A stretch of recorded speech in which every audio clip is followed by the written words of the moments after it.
Hello students. आज हम BSc first year physical chemistry यानी कि केमिस्ट्री थर्ड पेपर का जो फोर्थ यूनिट सॉल्यूशंस या विलियन है उसका लास्ट सिक्स्थ पार्ट डिस्कस करने जा रहे हैं। पार्ट फिफ्थ में हमने पार्शियली मिसिबल लिक्विड पेयर्स क्या होते हैं, आंशिक रूप से विलेय द्रव क्या होते हैं और उनकी म्यूचुअल सॉल्युबिलिटी ताप के द्वारा किस प्रकार से प्रभावित होती है। और उसमें हमने दो सिस्टम डिस्कस किए थे, फिनॉल वाटर सिस्टम, फिनॉल जल निकाय, और ट्राई एथिल अमीन वाटर सिस्टम, ट्राई एथिल अमीन जल निकाय डिस्कस किया था।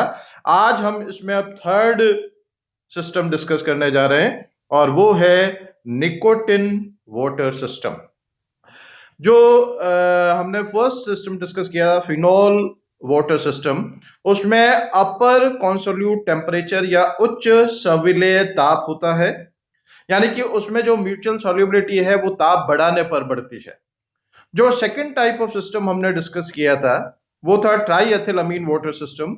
उसमें म्यूचुअल सॉल्युबिलिटी जो है वो ताप घटाने पर बढ़ती है और उसमें लोअर कॉन्सोल्यूट टेम्परेचर या निम्न सविलेय ताप होता है। पर अब ये जो हम निकोटिन वाटर सिस्टम करने जा रहे हैं, इस निकोटिन वाटर सिस्टम में उच्च संविलेय ताप और निम्न संविलेय ताप दोनों पाए जाते हैं। Both upper consolute temperature and lower consolute temperature दोनों इसमें पाए जाते हैं। और एक पर्टिकुलर टेम्परेचर ऐसा होता है इसमें सिस्टम में कि उससे यदि हम ताप बढ़ाएं तो भी म्यूचुअल सॉल्युबिलिटी बढ़ती है और ताप घटाएं तो भी म्यूचुअल सॉल्युबिलिटी बढ़ती है। तो दो क्रिटिकल सॉल्यूशन टेम्परेचर इसमें पाए जाते हैं। ये क्रिटिकल सॉल्यूशन टेम्परेचर के लिए टेम्परेचर और कंपोजिशन के बीच में ग्राफ है। ये मोल फ्रैक्शन ऑफ निकोटिन यहाँ पर बढ़ रहा है, यहाँ पर मोल फ्रैक्शन निकोटिन का 0 है, यहाँ पर मोल फ्रैक्शन निकोटिन का 1 है। इसी तरह से वाटर यदि हम लें तो यहाँ पर वाटर का जो मोल फ्रैक्शन है 1 है और यहाँ पर वाटर का मोल फ्रैक्शन जो है 0 है। यानी कि इस साइड में लेफ्ट हैंड साइड में प्योर वाटर है और राइट हैंड साइड में प्योर निकोटिन यहाँ पर एग्जिस्ट करता है। तो ये एक पर्टिकुलर टेम्परेचर के बाद इस पर्टिकुलर टेम्परेचर को लें तो टेम्परेचर बढ़ाएं तो भी म्यूचुअल सॉल्युबिलिटी बढ़ रही है और घटाएं तो भी म्यूचुअल सॉल्युबिलिटी बढ़ रही है। तो यहाँ पर ये लोअर पॉइंट पर ग्राफ आकर के मिल रहा है और यहाँ पर ये अपर पॉइंट पर ग्राफ आकर के मिल रहा है। तो ये जो अपर पॉइंट के करस्पॉन्डिंग जो टेम्परेचर है ये उच्च सविलेय ताप या अपर कॉन्सोल्यूट टेम्परेचर है। क्रिटिकल सॉल्यूशन टेम्परेचर जो है वो अपर कॉन्सोल्यूट टेम्परेचर है, उसका मान लगभग 208 से 210 डिग्री के बीच में होता है।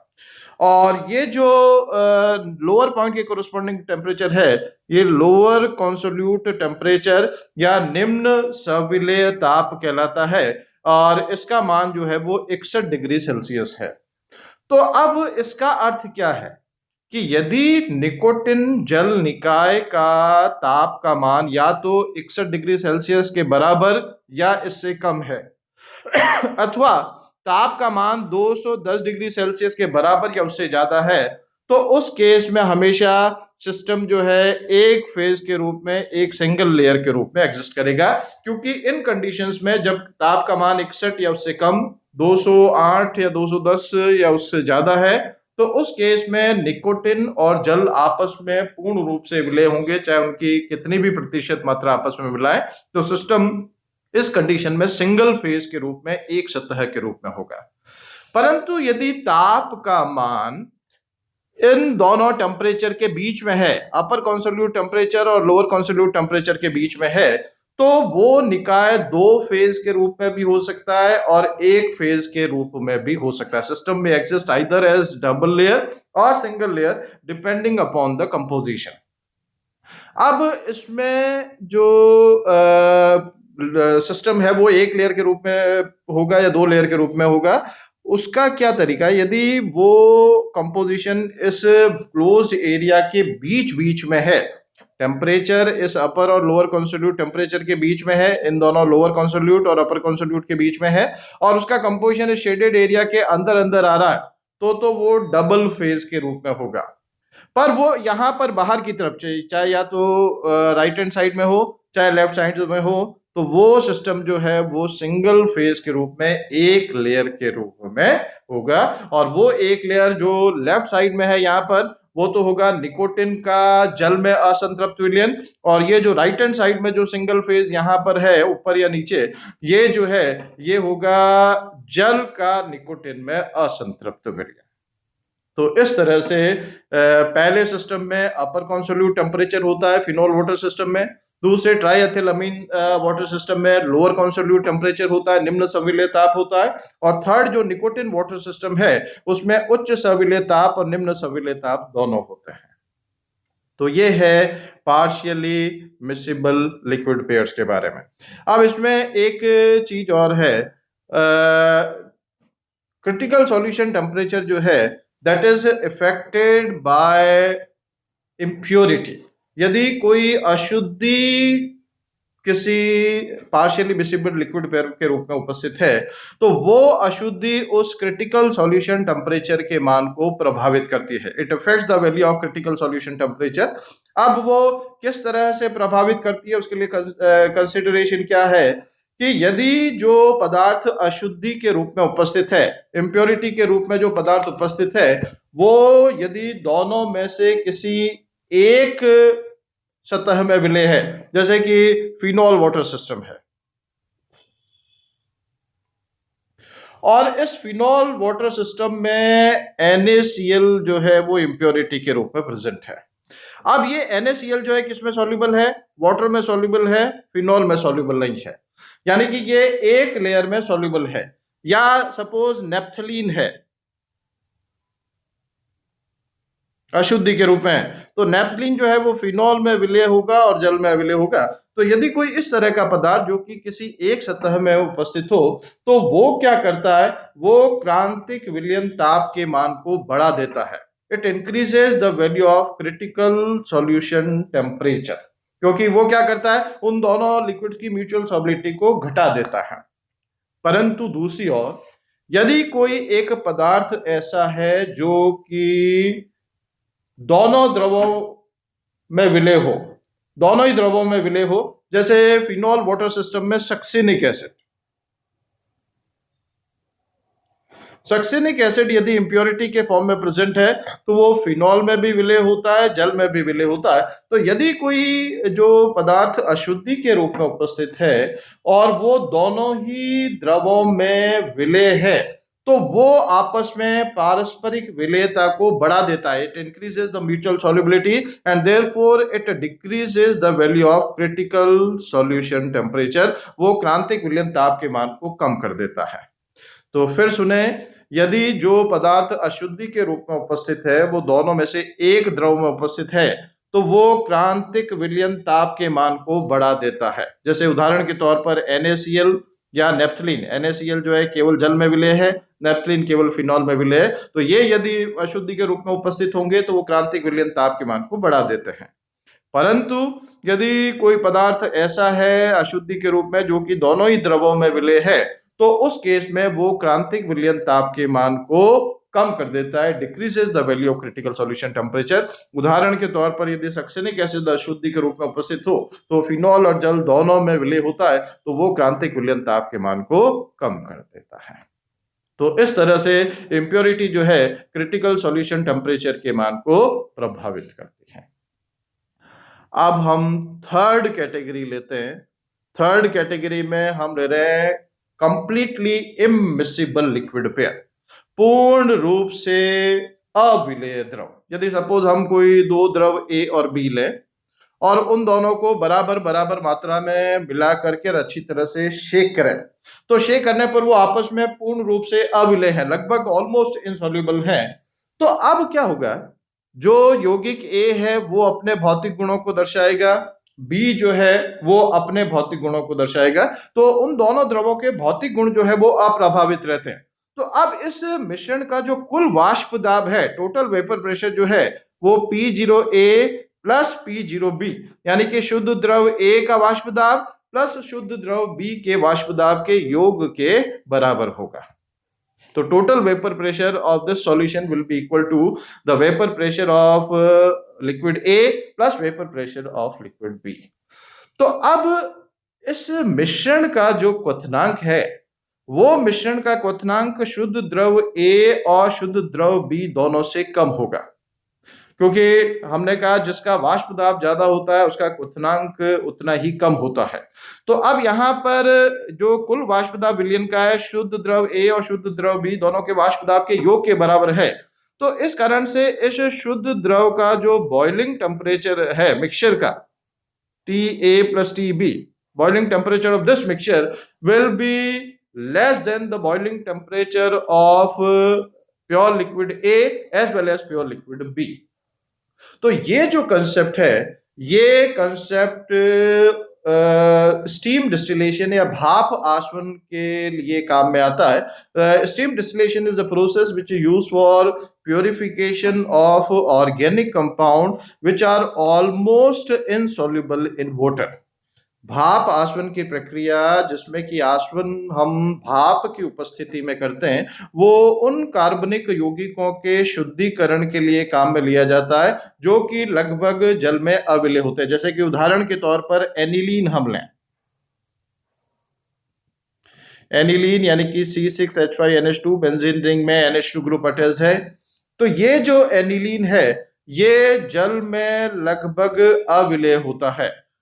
तो जब एनिलीन को भाप की उपस्थिति में आसवन किया जाता है तो जो इसका क्वथनांक है वो घट करके 98 डिग्री सेल्सियस के आसपास है, जो नियर अबाउट 180 डिग्री के आसपास होता है वो घट करके 98 डिग्री के आसपास आ जाता है। तो नॉर्मली क्या होता है, जो हाई बॉइलिंग टेम्परेचर वाले कंपाउंड्स हैं उनको गर्म करने पर वो उनके बॉइलिंग टेम्परेचर से पहले ही अपघटित हो जाते हैं।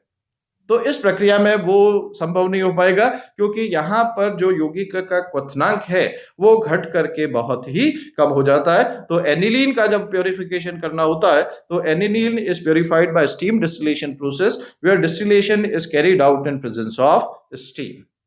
इसमें स्टीम डिस्टिलेशन का एपरेटस भी अभी आगे हम इसमें डिस्कस करेंगे किस तरह से स्टीम डिस्टिलेशन जो है किया जाता है। तो टोटल वेपर प्रेशर उस सॉल्यूशन का शुद्ध द्रव ए और शुद्ध द्रव बी के वाष्प दाब के बराबर होगा। तो इसलिए इसका मिश्रण का जो क्वथनांक है वो दोनों से कम होगा और ये भाप आसवन का सिद्धांत होता है। अब जब हम भाप आसवन करें, जैसे ये डिस्टिलेशन प्रोसेस है, इसमें इम्प्योर ऑर्गेनिक कंपाउंड हम एक राउंड बॉटम फ्लास्क में लेते हैं और यहाँ पर जल को गर्म करके इसको हीट करके और स्टीम को यहाँ पर जनरेट करते हैं और उस स्टीम की प्रेजेंस में इसका आसवन करते हैं और जो वेपर्स निकल रही है उस वेपर्स को कंडेंसर में से पास करके और लिक्विड रूप में कलेक्ट कर लेते हैं। तो ये जो द्रव प्राप्त होगा ये pure liquid, pure compound plus water, दो का मिश्रण होगा। दो अलग अलग लेयर्स इसमें प्राप्त होती हैं, उसमें शुद्ध कार्बनिक यौगिक और जल दूसरा अवयव होगा। अब जो आसवन की प्रक्रिया अब इसमें मिश्रण की कर रहे हैं तो किस यौगिक की कितनी मात्रा उसमें होगी, प्योर कंपाउंड ऑर्गेनिक जो है वो कितना होगा और वाटर कितना होगा, ये भी ज्ञात किया जा सकता है जब हम दो अमिश्रणीय द्रवों का, two immiscible liquids are subject to distillation. तो जो डिस्टिलेट के रूप में जो दो द्रव ए और बी प्राप्त हो रहे हैं उन ए और बी का रिलेटिव प्रोपोर्शन क्या है, कितनी मात्रा में ये प्राप्त हो रहे हैं, ये भी ज्ञात किया जा सकता है। और उसके लिए सिद्धांत क्या है कि जो वाष्प में उस अवयव के मोल की संख्या होगी वो उसके वाष्प दाब के समानुपाती होगी। The number of moles of a volatile constituent in vapor phase will be proportional to its vapor pressure. किसी भी वाष्पशील अवयव की वाष्प में जो मात्रा है वो उसके वाष्प दाब के समानुपाती होगी। जिसका वाष्प दाब ज्यादा है वो ज्यादा मात्रा में होगा, जिसका वाष्प दाब कम है वो कम मात्रा में होगा। तो Na, number of moles of liquid A in vapour phase, that will be proportional to P0A। P0A क्या है, vapour pressure of pure liquid A. इसी तरह से वाष्प में number of moles of B जो है that will be proportional to P0B, जहां पर कि P0B क्या है, P0B is vapour pressure of pure liquid B, और इन दोनों समीकरण से डिवाइड करें तो Na upon Nb is equal to Pa upon Pb। ये number of moles of A upon number of moles of B will be equal to vapour pressure of A upon vapour pressure of B। अब यदि हम आसुत के रूप में प्राप्त द्रव A और B का भार निकालें, द्रव A जो आसुत के रूप में प्राप्त हो रहा है उसका भार है WA, और द्रव B जो आसुत के रूप में प्राप्त हो रहा है उसका भार है WB, और A का मॉलिक्यूलर वेट है Ma और B का मॉलिक्यूलर वेट है Mb। तो नंबर ऑफ मोल्स जो होगा वो क्या होगा, नंबर ऑफ मोल जो होता है वेट अपॉन मॉलिक्यूलर वेट के बराबर होता है। तो वो समीकरण यदि हम लगाएं तो weight of liquid A upon weight of liquid B, उसके लिए ये फॉर्मूला प्राप्त होता है P0A into MA upon P0B upon MB। Weight of liquid A obtained as distillate upon weight of liquid B obtained as distillate, this will be equal to P0A MA upon P0B MB। यानी कि कौन सा द्रव कितनी मात्रा में प्राप्त होगा वो किस पर निर्भर करेगा, उसके वाष्प दाब पर और उसके अणुभार पर। जिस अवयव का वाष्प दाब और अणुभार ज्यादा होता है वो आसुत में ज्यादा मात्रा में प्राप्त होगा, और जिसका वाष्प दाब और अणुभार कम होता है वो अपेक्षाकृत आसुत के रूप में कम मात्रा में प्राप्त होगा। तो स्टीम डिस्टिलेशन या इम्मिसिबल लिक्विड पेयर का डिस्टिलेशन कर रहे हैं तो कौन सा द्रव आसुत के रूप में कितनी मात्रा में प्राप्त होगा ये भी इस फॉर्मूला से ज्ञात किया जा सकता है। तो ये है इम्मिसिबल लिक्विड पेयर्स या पूर्ण रूप से अविलेय द्रवों के बारे में, और ये सिद्धांत स्टीम डिस्टिलेशन भाप आसवन में काम में आता है। तो ये है सॉल्यूशंस के चैप्टर के बारे में जिसमें हमने completely miscible liquid pair, partially miscible liquid pair और इमिसिबल लिक्विड पेयर्स के बारे में डिस्कशन किया। तो यहाँ पर ये 4th यूनिट जो सॉल्यूशंस है वो कंप्लीट होती है। Thank you.